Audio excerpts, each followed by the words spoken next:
What is up, guys, and welcome back to the MPL Philippines recap with Naisou.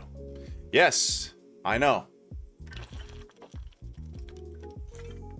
It's been a minute.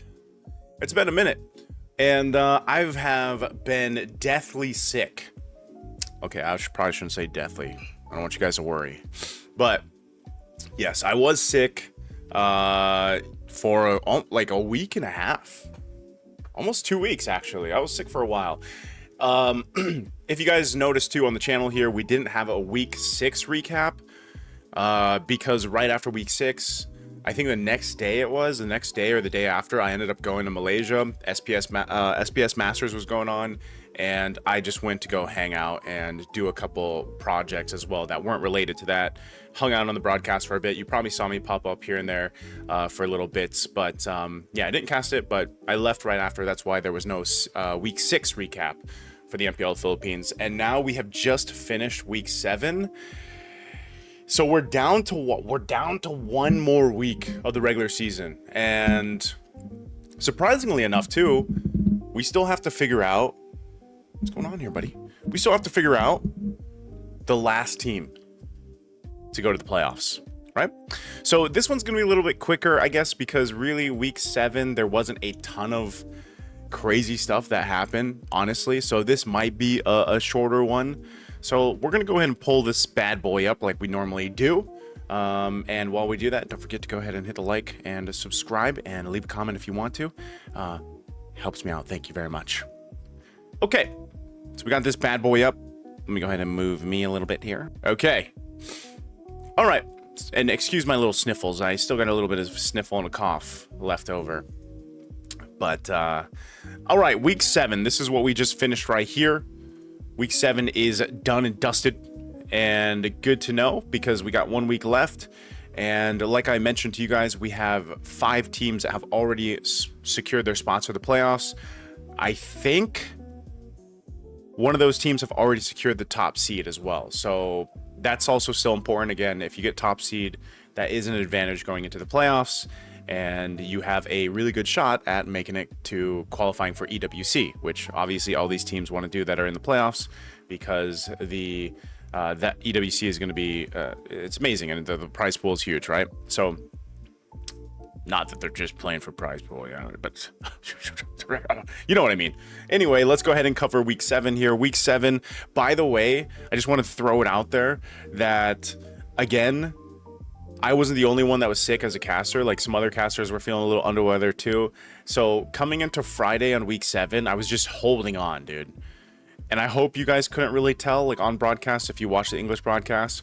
But I was like, I don't even know, because this was like I was feeling probably like, you know, 70% okay. But then, like, when I would speak or try to broadcast, I was anchoring that day, it would trigger me wanting to cough. And that was so hard because during the broadcast, I always had to be like, I had to lift my mic like this constantly. And sometimes you guys probably heard me coughing through the microphone. And sometimes, I don't know, you didn't. But anyway, that was Friday. And mind you, it was a 6-game day, right? So we opened up with Twisted Minds versus Omega.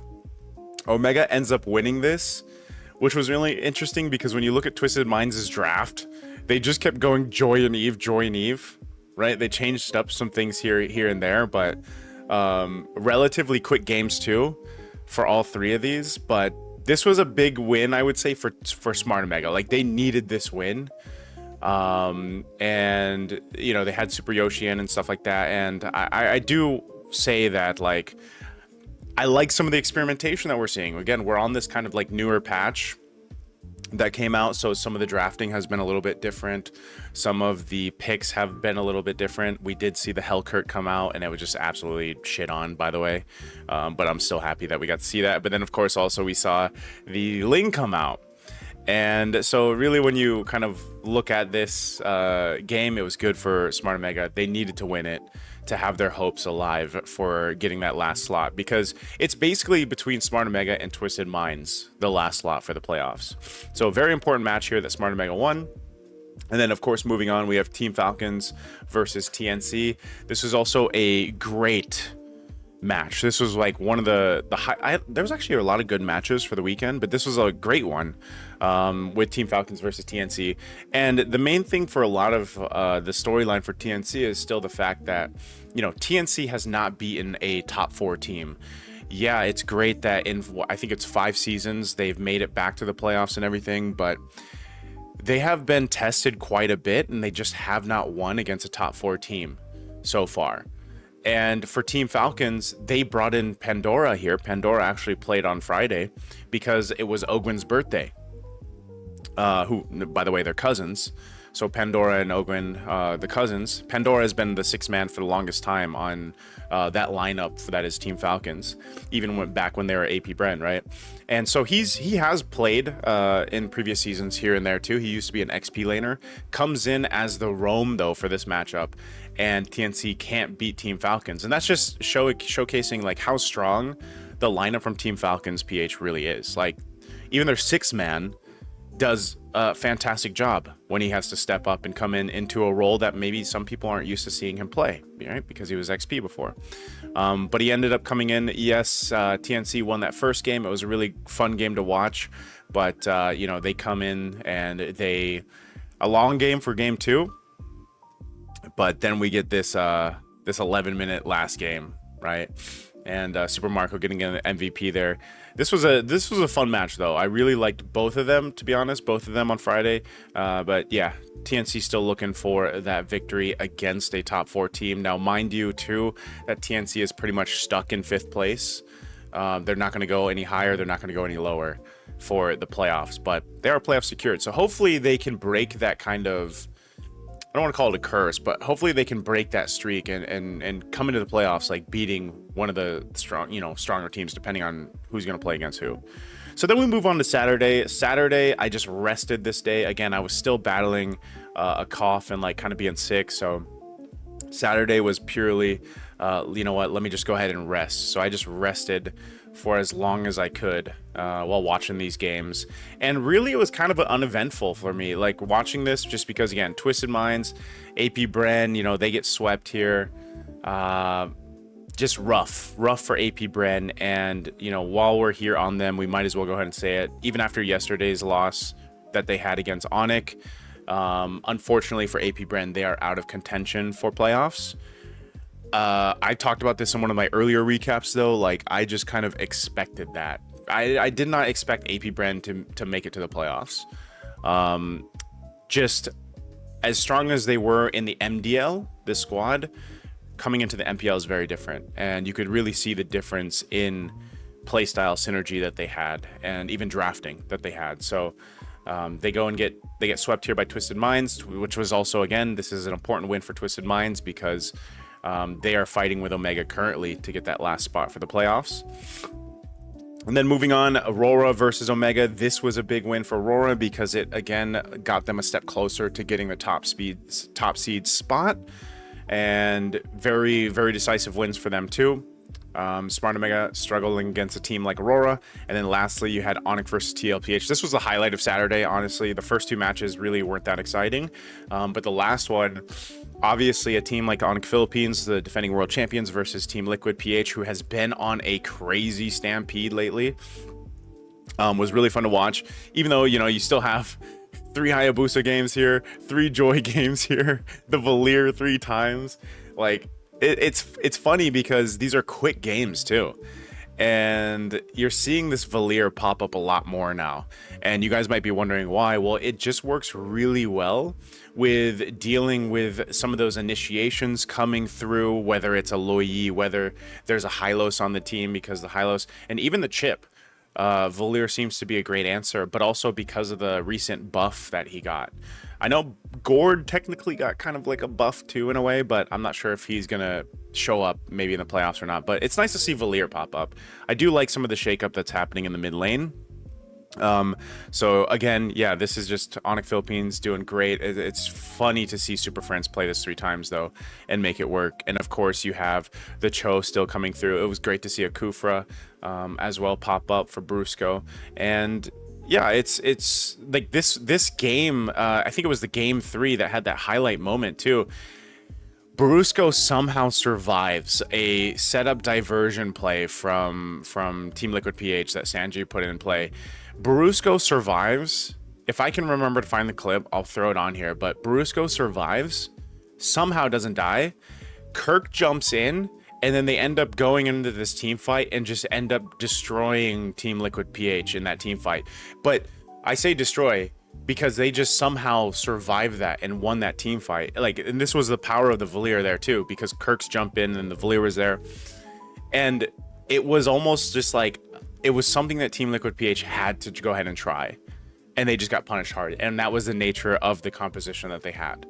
You know, and that ended up being a game-winning team fight based off a diversion play from Team Liquid PH. It was great, though. Like, this was a great series, and it's literally like peak MLBB. Yeah, they're quick games, but these are two teams that know exactly how they want to draft and how they want to play, and the execution is there. And honestly, like, when you play with teams of this caliber, if you make a mistake, it's going to get punished.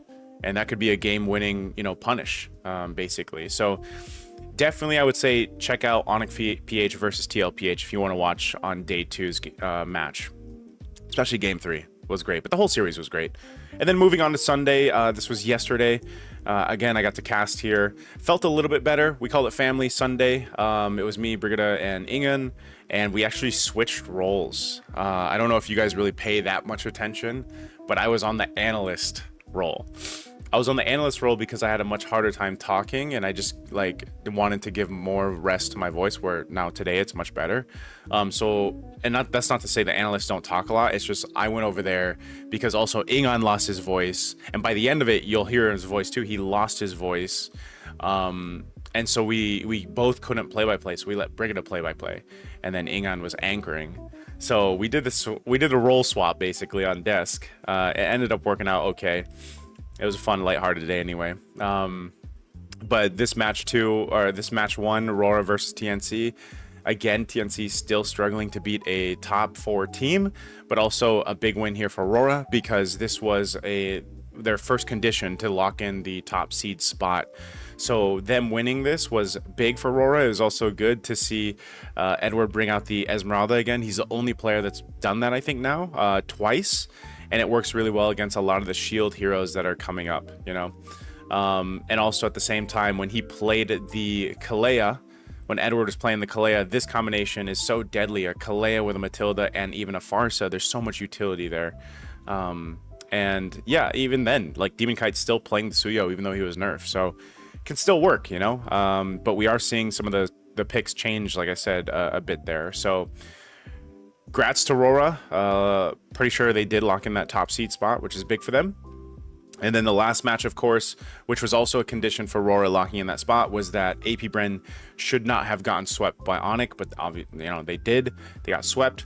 And for AP too, if they wanted to keep their playoff dreams alive into week 8, they would have had to just win one game against Onyx Philippines. Even if they lost a series, if they just won one game, they would still have a fighting chance next week. But unfortunately, since they got swept, this is where we said goodbye to AP Bren. And they are no longer in contention for playoffs. Of course, they'll still have their games in week 8, but that'll just chalk it up to finish the season strong for them, you know, because they are playing Team Falcons, and then they are playing Smart Omega. So this could actually be a pretty big game for Smart Omega go week 8, because if for some reason Smart Omega loses to AP Bren, I'm not sure on the stipulations, but it might nudge Twisted Minds into the playoffs. So Omega really has to beat AP Bren to have that chance. So, but yeah, this is again very quick games. Onyx Philippines sweeping AP Bren, an 11-minute first game and then 15-minute second game. Nothing really too fancy here. The biggest thing that also just kind of stuck out was, again, you know, Kelra getting some amazing plays that we got to see. Like I think it was a Maniac is what he got. That's where Ingon like lost his voice some more, shouting. Kelra got in the gold lane. Super Friends also had an amazing game on the Selena. One of the few players that makes the Selena work really well. Even got a triple at one point. And again, the Hayabusa is just showcasing that him and Joy are just the best heroes right now in the jungle. So that is the recap from week 7. Week 7, again, not too many things happen here. Again, we have 5 teams already locked in for the playoffs. We're just looking for that one last team. And really, all we're really paying attention to is, again, who's going to lock in the top seed spots for playoffs, which is a pretty big advantage going into the playoffs. It's a nice advantage. I shouldn't say big advantage. It's a nice advantage to have. You're essentially what, 2 best of 5s maybe, like to get to EWC, to be, you know, because 1 and 2 get to go to EWC for playoffs. So that's pretty big. Now moving on to week 8, just some quick fire predictions here. Again, we're still seeing which team's going to be the top seed, and that could be TLPH. So obviously a win here will be big for them. So TLPH versus TNC, I think this is going to be a 2-1 for TLPH, 2-1. Smart Omega versus AP Bren, this should be a sweep. Omega should sweep AP Bren, but who knows what happens there. TLPH versus Rora, this will be really good. This will be a really fun match to watch. I think TLPH will beat Rora here, though. I think there's a chance that they beat him. So 2-1. Omega versus Onyx. This is going to be a 2-0, I think, for Onyx. Onyx just on fire right now, second half of the regular season. Team Falcons sweeping AP Bren, so 2-0 Team Falcons. And then over here, Onyx versus Twisted Minds. I think this will be a 2-0. Aurora versus Team Falcons. That's the last match of the regular season. That's going to be fun as hell to watch. But I also think here, Team Falcons will win 2-1. Right? And if you look at the standings, this is what we currently have. Aurora is at the top. They've got the 11 points. They got the point difference. So right now, I think they do have the top seed. I could be wrong on that, though. I'm not sure if that's actually confirmed yet. But right now, currently, they're in the run for it. Of course, Liquid is as well. And then Onyx Philippines isn't too far behind. So, you know, you have to consider these things for the top seed. And we just need one more team to lock in for the playoffs. And right now, it's really close between Twisted Minds and Omega. That's why I said, even for Omega in week 8, this is so important. They can't drop the ball here. If for some reason they lose to AP Bren, that's going to be pretty bad for Omega, because they still have to play Onyx Philippines. And the chances of Omega winning against Onyx Philippines, now hopefully they can beat AP Bren and maybe they beat Onyx, but that's going to be tough because Twisted Minds only has 1 game and they have to play against Onyx. So Twisted Minds is in a pretty rough spot because they only have that 1 game left. Yes, they are currently in 6th, but Omega has those 2 chances. Right? But because of the point difference and everything else, I'm not 100% sure how that's going to fall into place. But it could still be, even if Omega wins both games, you know, again, that might just bump them up here. They might have to win both games, where Twisted Minds just, you know, they have that 1 game. So, yeah, that's the recap for week 7 and my predictions for week 8. Let's go ahead and transfer back.